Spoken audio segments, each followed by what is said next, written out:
क्या आपने कभी ऐसे पेड़ के बारे में सुना है जो ना पाकिस्तान का है ना भारत का?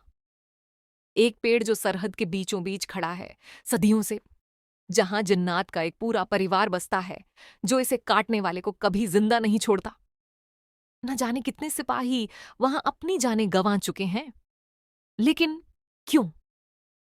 क्या ये पेड़ सच में भूत प्रेतों का बसेरा है या इसके पीछे छिपा है कोई और खौफनाक राज? सच जानने के लिए पूरी कहानी जरूर सुनिए, क्योंकि ये कहानी उतनी साधारण नहीं जितनी दिखती है। ये कहानी है गंडा सिंह बॉर्डर के मनहूस पेड़ की। सिर्फ पुरानी कहानी पर मनहूस पेड़। ये कहानी बिल्कुल सच है और आज भी गंडा सिंह बॉर्डर के करीब रहने वाले बूढ़े लोगों में मशहूर है। वो पेड़ अब भी वैसे का वैसा खड़ा है, न पाकिस्तान का हिस्सा है और न भारत का। ये एक डरावना रहस्य है जो कभी हल नहीं हो सका। सरदार नवदीप सिंह और रहस्यमयी बंगला 1930 के दशक में पंजाब के इलाके में एक अमीर सरदार नवदीप सिंह का शानदार बंगला था। एक विशाल हवेली जिसके चारों ओर पेड़ों का जंगल था, लेकिन उन सब में सबसे खौफनाक और रहस्यमयी था वो पुराना बरगद का पेड़ जो बंगले के बीचों बीच खड़ा था। कहा जाता है कि वो पेड़ कम से कम 150 साल पुराना था और सरदार नवदीप सिंह के दादा ने उसे कभी न काटने की कसम खाई थी। नवदीप सिंह ने बचपन में अपने दादा से सुना था कि उस पेड़ में जिन्नात का एक कबीला रहता है जो हमेशा सरदार के परिवार की हिफाजत करता रहा है, लेकिन एक शर्त के साथ, उस पेड़ के पास कोई और ना आए और न ही उसे कभी काटा जाए। सरदार नवदीप सिंह का चेहरा गंभीर और डरा हुआ था। उसकी उंगलियां कांपती हुई पेड़ के तने पर चल रही थी, जैसे वो उसे शांत करने की कोशिश कर रहा हो। विभाजन का खूनी समय, 1947 का विभाजन का समय आया और पंजाब के बहुत से इलाकों में दंगे शुरू हो गए। नवदीप सिंह का बंगला अब भी सुरक्षित था, शायद उस पेड़ की वजह से। लेकिन जब हालात बेकाबू हो गए तो नवदीप सिंह और उसका परिवार जल्दी में अपना बंगला छोड़कर भारत की तरफ निकल गए। नवदीप सिंह की आंखों में नमी थी, हाथ कांप रहे थे जब उसने पेड़ की शाख को आखिरी बार छुआ, जैसे वो उसे अलविदा कह रहा हो।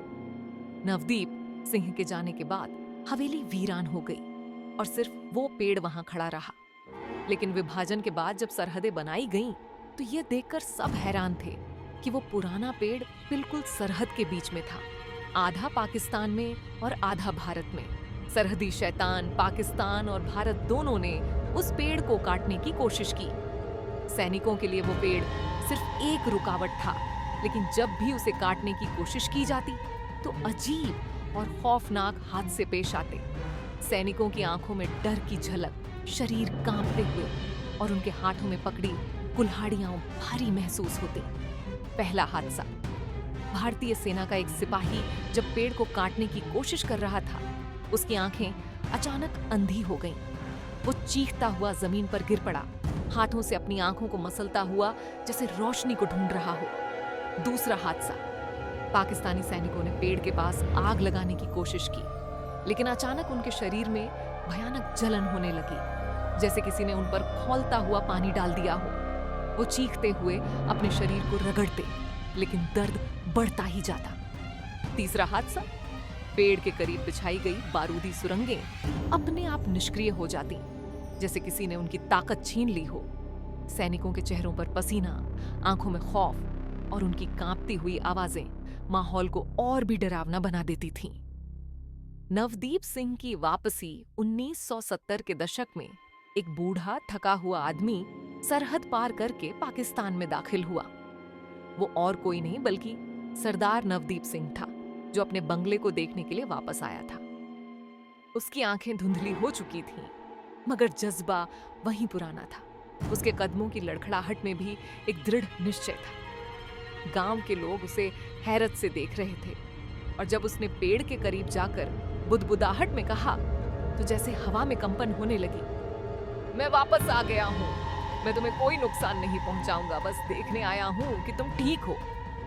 नवदीप सिंह की आवाज कांप रही थी, जैसे वो किसी बहुत बड़े बोझ को दिल में छुपाए हुआ था।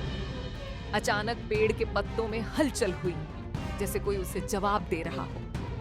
सरदार नवदीप सिंह का हाथ पेड़ के तने पर कांपते हुए रखा।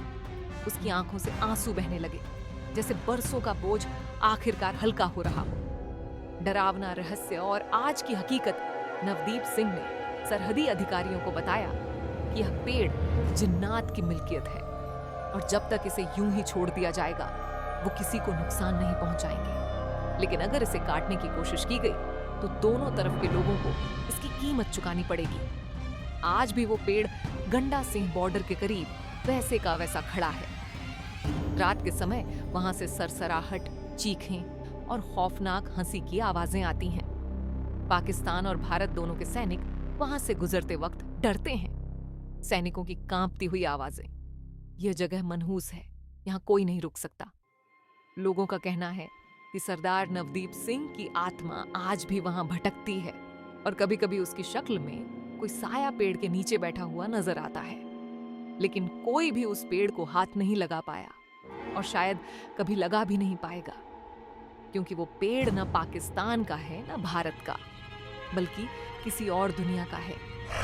अगर आप और इस तरह की सच्ची हकीकत पर आधारित और खौफनाक कहानियां सुनना चाहते हैं तो कमेंट्स में बताएं। शुक्रिया।